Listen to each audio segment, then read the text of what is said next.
पहले करवा चौथ पी दियाली पी कन्नो करनी गया टिक्का। पहले करवा चौथ पी दियाली पी कन्नो करनी गया टिक्का। दिल अंदरों अंदरी रोआ दे ते मन पवा दे फिक्का। कुसी आखड़े मामा ते कोदे लगने लड़। कोदी माऊ दे दिन त्यार छड़ा खर्चे दा घर। हर महीने तंगी ते हर महीने खर्चा थोड़े दा कुदै जमवा दे जगत कुदै ब्याह जुड़े दा। ये मंगो कुसो कोला पैसे दुआरे ते मुंह इयां बनांदे इयां सप होंदा पुड़े दा। बब्बे दे भा अजकल बिगा दे फेमियां कतलम्मे।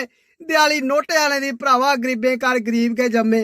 ये होंगन पैसे खीसै ते लेई अगे झोला भरियै नहीं ते पीए क्वार्टर पेई रोगे लम्मे। लाड़ी आखदी मिगी सूट लेई दे सुर्खी बिंदी कन्नै 2 किलो फ्रूट लेई दे। आपू भावें रो फिरदा नग मुनुगा जगत दा त्रुटी दे उसी बूट लेई दे। जगत आदा पापा मैं लैनी है बंदूक। महा भननी पौनी मुगड़ी खोलिए संदूक। अज नहीं कल नहीं तुगी लेई दे पंजोत। माड़ी दे बनी गई मित्रो पहले गै करवा चौथ।